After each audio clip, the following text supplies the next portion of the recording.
Hi everyone, today it's chapter 7. We're going to be looking at functions. Let's start with functions and their graphs.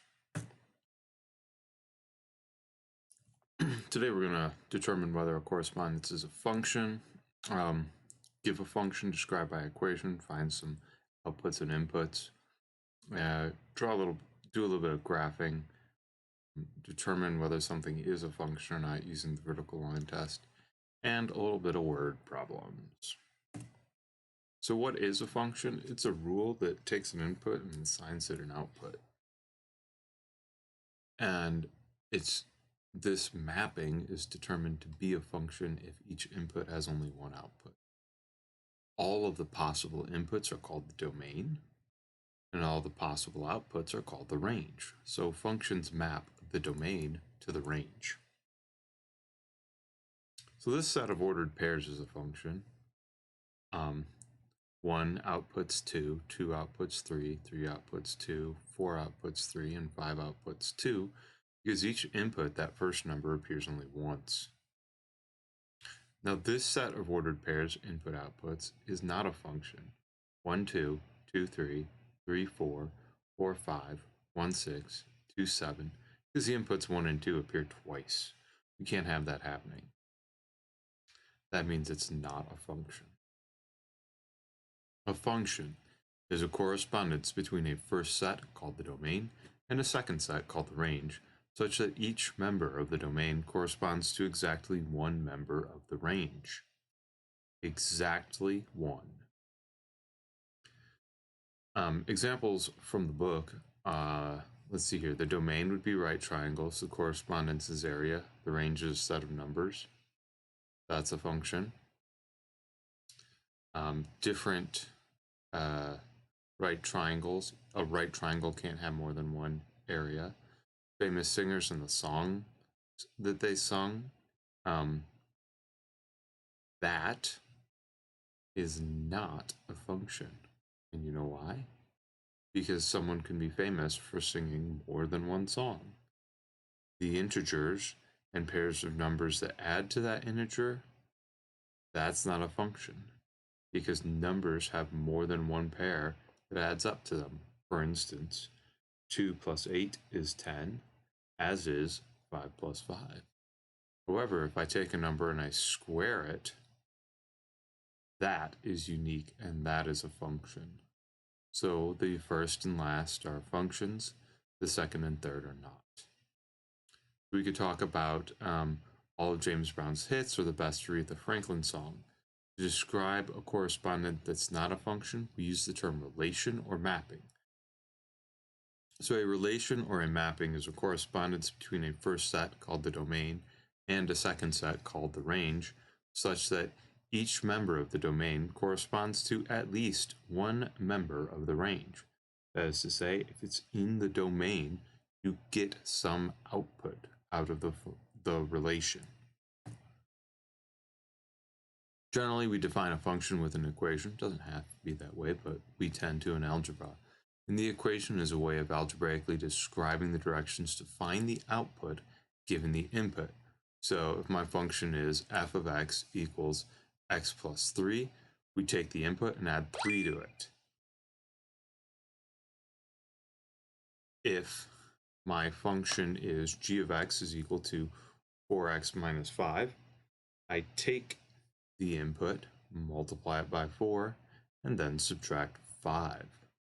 If x is equal to 2, we can get f of 2 is equal to 2 plus 3, or 5, and g of 2 is equal to 4 times 2, 8, minus 5, which is 3. In this notation, f is the name of the function, x represents the input, the rule is something like x cubed minus 9x, and the output of that function is f of x. F of x is the output, f is the name.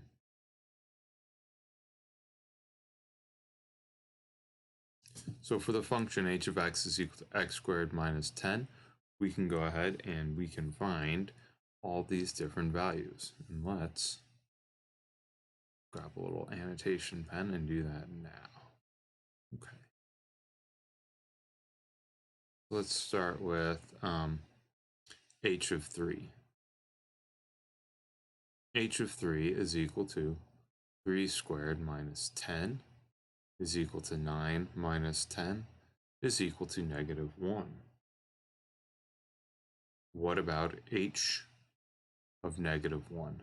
That's equal to -1 squared minus 10, which is 1 minus 10, which is a -9. H of z, that's odd. How do we handle something like this? Those first two were easy. Well, we replace x with z. And that's all we can do. So if we have h of y plus 1, we're going to take y plus 1, square it, and then subtract 10. Y plus 1 squared is y squared plus 2y plus 1, and then we subtract 10. We get y squared plus 2y minus 9. There we go.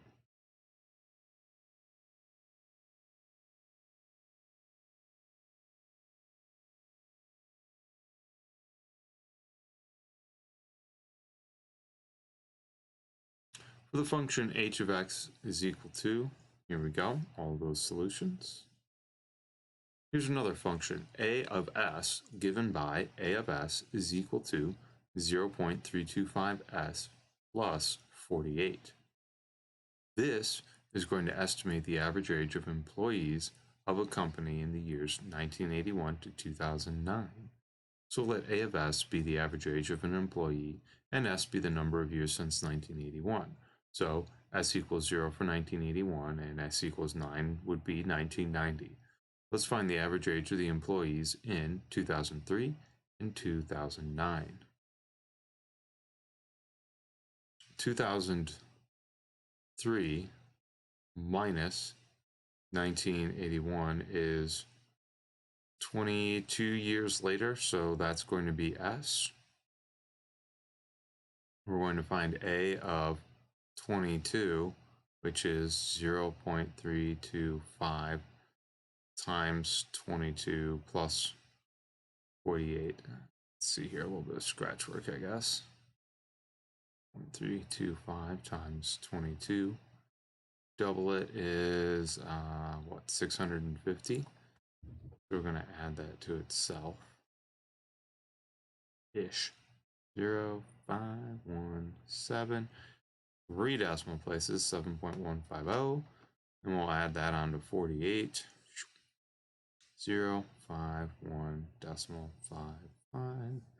The average age of the employees is 55.15. In 2009, that's 6 years later. So S would be equal to 28. We're going to do the same thing, except now we're going to multiply by 28.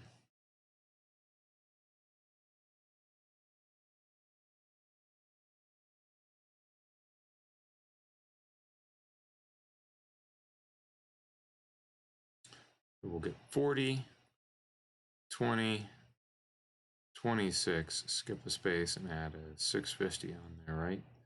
That's what we determined that to be.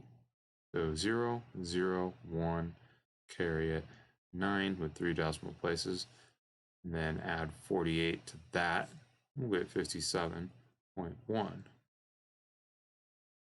So when S is equal to 28, this average age is 57.1.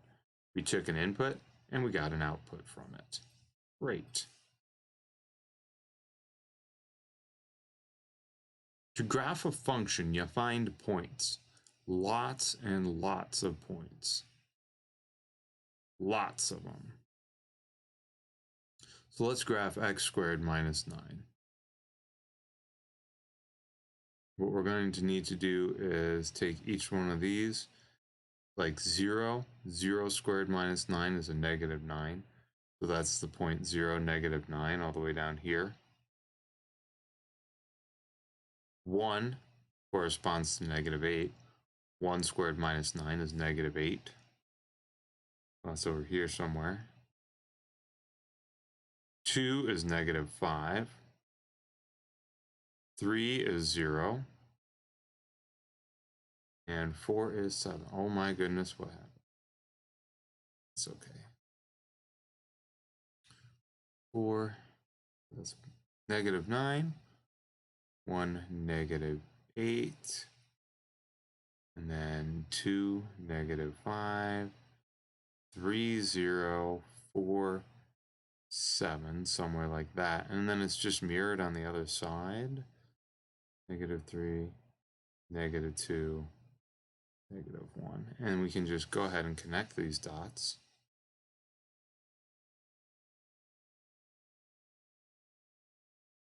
Even though I'm doing a bad job of it, it would look something like that. Great.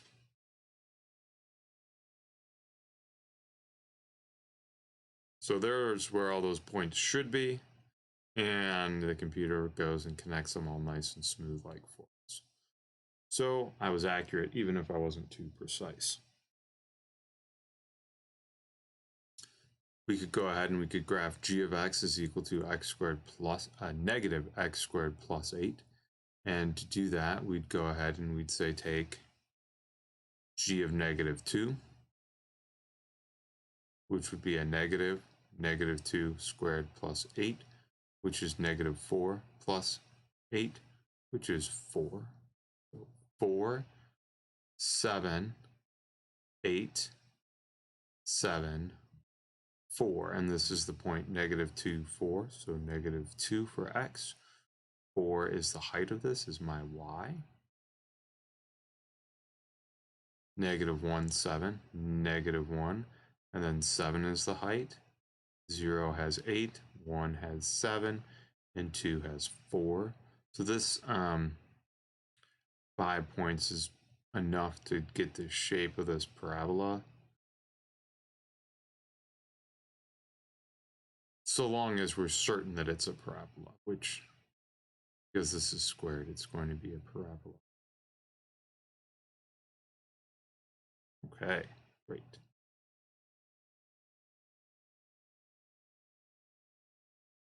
So now the vertical line test means that if something is has a line that can pass through it more than once, like that, it's not a function. It could still be a mapping or relationship, but this doesn't represent a single distinct function. It's not a function.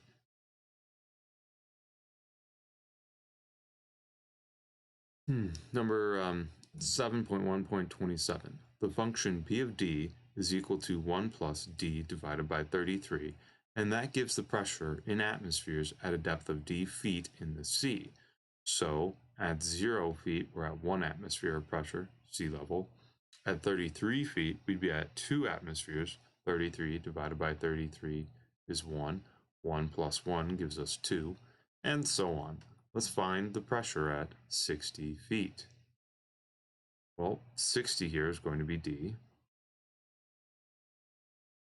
So we're going to find P of 60 is equal to 1 plus 60 over 33, which is 1 plus 20 over 11, which is 1 plus 1 plus 9 elevenths.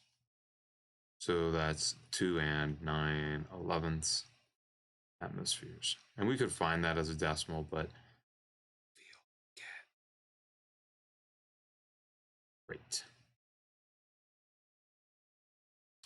The graph shown below approximates the number of children in a country who lived with only their grandparents in the years from 1991 through 2009.